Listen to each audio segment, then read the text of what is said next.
Okay, Anita's saying it won't go on, or it won't. She can't answer that one.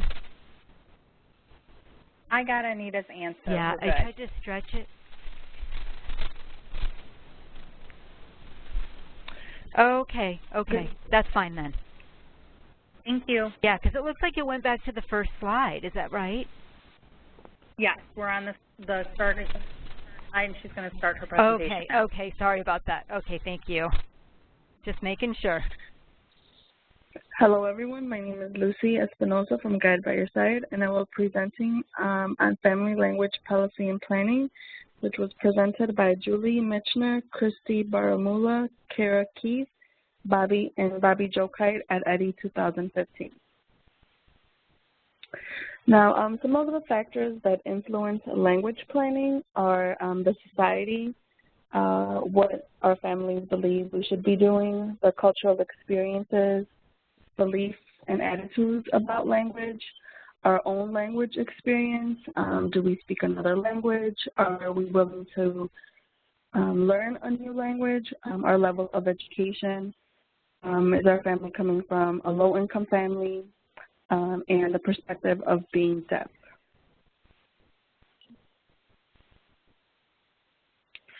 Some relationships between families' attitudes. Motivation. How focused are we on making this language plan work? Some of the different strategies a family might take are monolingual, which is when the family decides to use only one language with their child. For example, speaking and writing only English. Another option they have is bilingual, where a child or an adult can comfortably and fluently use 2 or more languages, and that could be done in different ways. One is sequential, where they learn one language and then they begin to learn a second language, and simultaneously bilingual, which is learning 2 languages at the same time. Semilingual is a state where they have not achieved mastery in either language.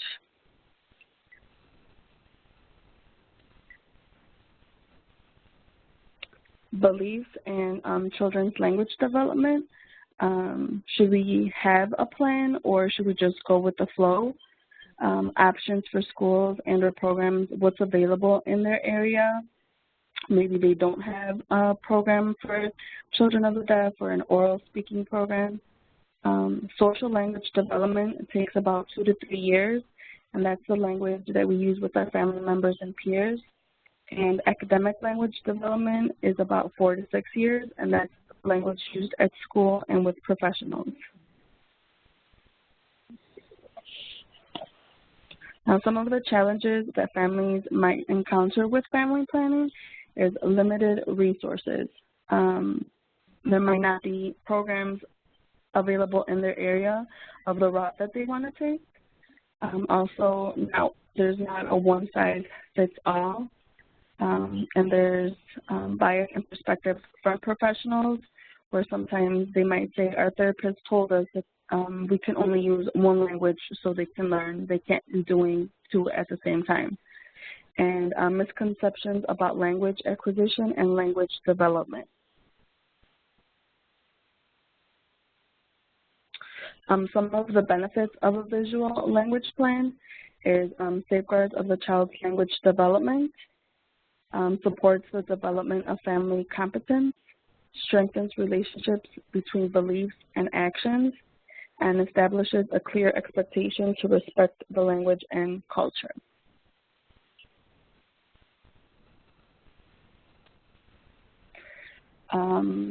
Now this is a example of a language plan that was given by one of the presenters.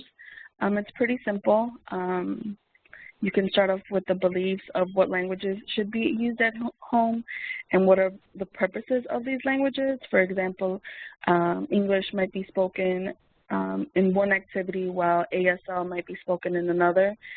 The language goals for your child and the language goals for your family. Your family might also have to learn a new language as well. And you have to take into consideration your child's abilities and interests as well. So you Look at the activity in the morning, afternoon, or evening. What's the current language being spoken, and what's the new language plan?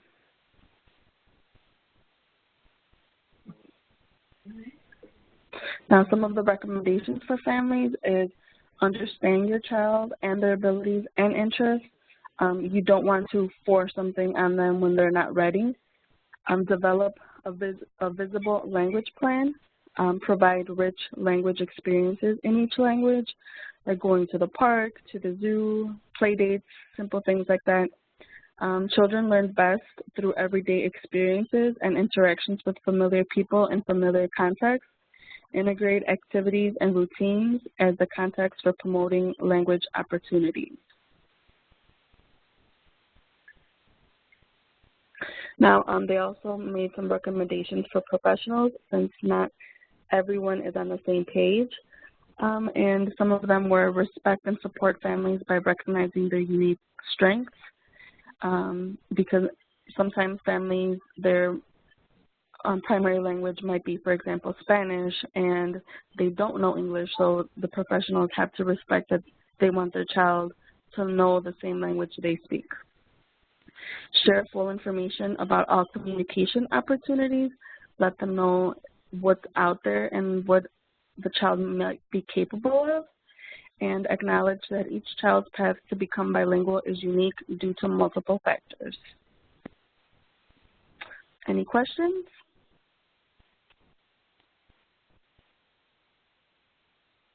Great. We'll go to the post-test questions. And number 1, monolingual means using 2 different languages, true or false?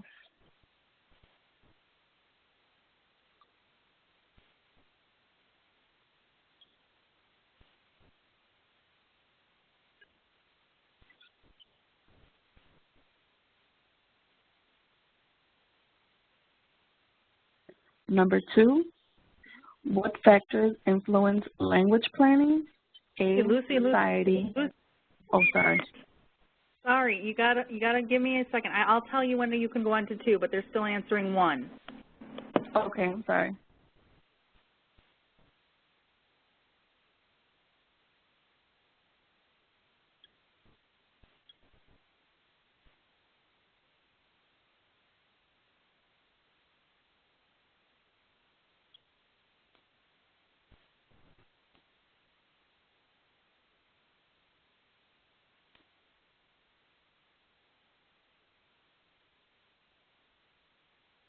All right, question 2.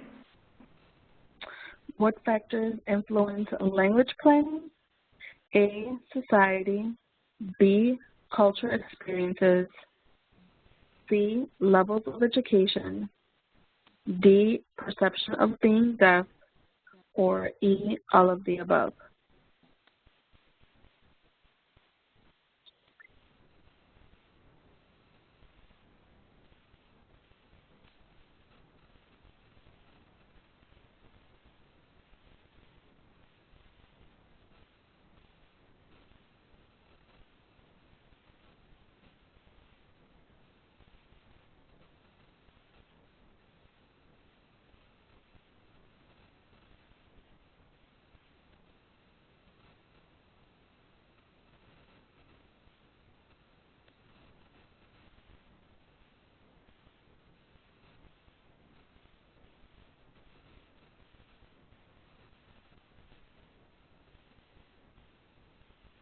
And question 3?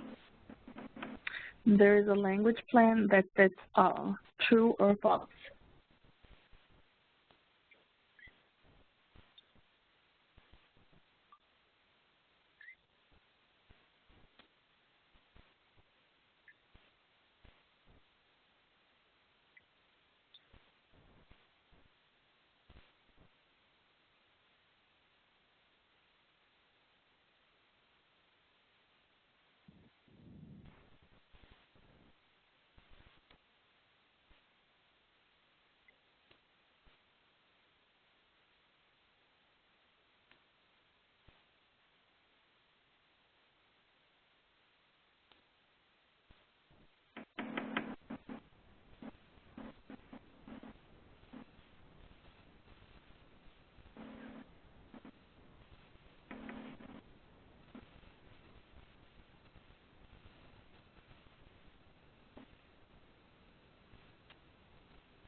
Okay, I think with that one I'm missing Lydia and Emily, but yeah. All right, there we go.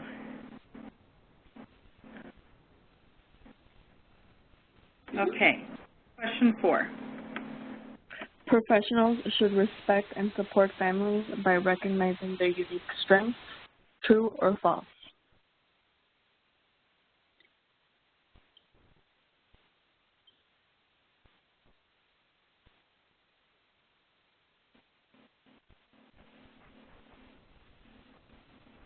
All right, wonderful. I'm going to go ahead and pause the recording. Okay. Parents can have both jobs and language access to their deaf child. My name is Emily Guillermo. I'm a parent guide with Guide by Your Side. Communication decisions. This is a husband and wife duo. Michelle and Stephen are deaf, as well as parents to 2 deaf boys. They chose sign language as their first language in their home, and their family had an ISSP with EI. However, they felt it was difficult to get the support that they needed. EI assigned them a speech therapist despite their communication decision for sign language. Going back to work. Michelle was a stay-at-home mom who had decided to go back to work, but there were no options for daycare with sign language services. Most daycare workers they came across knew little to no sign and lack of knowledge with deaf or hard of hearing infants. The IDEA. Michelle and Stephen decided to do some research. They were happy to see when reviewing the IDEA that the law is written to provide the same access to deaf children as all children with disabilities. A language facilitator. A language facilitator facilitates language to deaf, hard of hearing students. Unfortunately, EI in their state, they were in Massachusetts, never offered a language facilitator to them. So with the research that they did, they realized that they had the right to one. The language facilitator was to be fluent in signs, be with the child 5 hours a day, 5 days a week, as well as work closely with the classroom teacher. They would interact with the child and the parents to be sure that they were a good fit. Language needs. Language is so important and needs to be accessed 24/7. Social development such as turn-taking and confidence-building skills are so very important. With a language facilitator, a child is able to participate in everything and never feel left out. The facilitator would fill out a daily journal so that the parents could see what the child was learning or possibly not learning, and relay that information back to the teacher and the facilitator. Advocacy. In conclusion, it's clear to see how important it is to be strong advocates for our children. EI had never offered a language facilitator to Michelle and Steve, and they didn't have a clue something like that was even available to them. But they didn't settle. Instead, they found the answers that they needed. To advocate, it's important to be very well educated and informed. Find out who your key players are in your community so that you can get them in your court and provide what you feel is best for your child. And that's it. Any questions? This is Carrie. What state were they in? They were in Massachusetts. Massachusetts. Okay. And yeah. Have you heard? They said Massachusetts and Rhode Island. Okay. And have you heard, or does anyone know of families using language facilitators? Not that I know of, no. I wonder if that's a state-specific EI thing, or if across the board. Yeah, I wonder too. They did mention that Rhode Island and Massachusetts have different different EI systems, and that funding wasn't even available for a language facilitator in Massachusetts or Rhode Island. So if funding wasn't available, were they still provided funds, or is that something they did out of pocket? Did they dive into that? I believe that they did it out of pocket because it wasn't something that was offered through their EI. They didn't say specifically, but they did specifically say that EI didn't offer a language facilitator. Anita would like to add something also. So I heard, is it private funding available? Meaning, you know, if you can, you know, find private funding, or it's out of pocket, or I think you have to kind of investigate a little bit more deeply, because in, you know, different states are all different from what I understand. Yeah, absolutely. I agree. I think every state is different. And there might be funding in states whereas others might not have it. It would just be, yeah, some research that would have to be done in your state. Yeah, that's terrible. I'm just curious. That's new to me. So I was wondering, you know, for a language facilitator, if they have to have a certificate, or what kind of, you know, how do we know that they're competent enough to teach ASL to children? You know, this is a new concept for me. I haven't heard of this before. So it's really kind of amazing. You know? Yeah, I had never heard of it either. I thought it was, yeah, amazing. I think it's awesome to have someone to be able to be there with your child, following them around, even during play activities, and just making sure that they're able to communicate and get everything that they possibly can out of their day. I thought it was just so cool. Yeah, I've never heard of it. I think that's amazing. Yeah. So it increases their self-esteem quite a bit, you know, and then it makes them, Absolutely. know who they are. Yeah, you know, absolutely. they have a different language. Right. So we can go ahead with the answers. Sorry about that. She's laughing. Got carried away there. This is Carrie. Thanks, Emily, for sharing that. Like Anita had shared, it's something new. I haven't heard of that as well. It would be interesting to explore where Illinois is in this. So, yeah, I agree. If any of you ever come across or have heard of this or hear of this in the future, please don't hesitate to team. Oh yes, will do. And then, where did you get that information from? If I can just ask you, how did you find that? Because that's new to us. So maybe we can develop it and maybe kind of set up something so that people are more aware. And then, you know, maybe we can use that, you know, and learn something to develop on our own. Yeah, here the information for our state. The information I had gotten was from the ID conference that we attended. It was one of the sessions that I went into, and it was a couple, and I'm sorry, because we could go back to the first slide, but it has their names on there. It was Michelle and Stephen Fliori, and they lived in Massachusetts. I believe she was like I think she was a PSYD. I think that's, I can't think of what it is. I know he was I think it's Master of Science. But that's where I had got all the information from. Okay. Oh, thank you. Okay, yeah. Because I'm looking at the page that you have up now. And so that was from the Kentucky conference, is that correct? Yes, yes. Oh, so I have to look through my brochure. I have to look on the internet and just get some more information if I can find that. Oh, good. This is Carrie. The schedule, the presenters and PowerPoint probably still up. So you can still access that, and their contact information might even be there as well. Yeah, it is.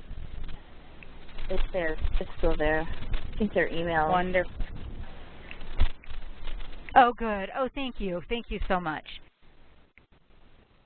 Sure. Any other questions for Emily?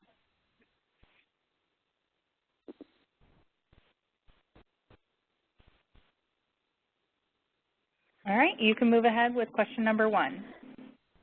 Okay, number 1. Are there many daycare options for deaf, hard of hearing children with sign language as their primary language? A, yes, or B, no?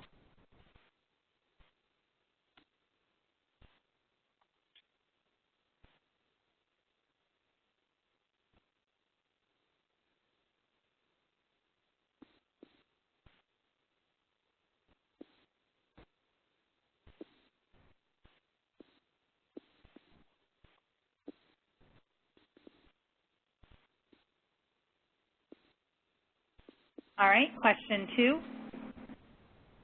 Question 2, what is a language facilitator? A, a teacher of the deaf, hard of hearing. B, a teacher assistant in the deaf, hard of hearing classroom. Or C, someone who facilitates language to deaf, hard of hearing students.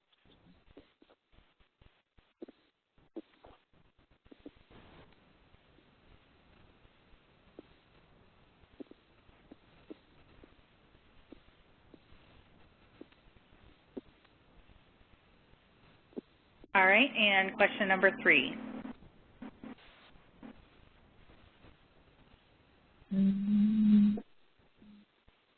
I can't get the slide over.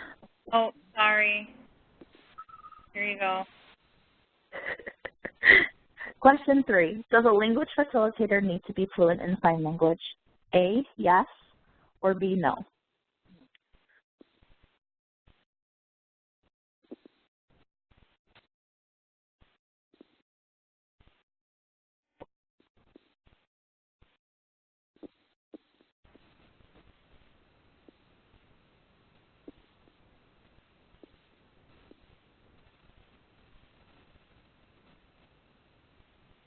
Okay, wonderful. I'm going to go ahead and stop the recording.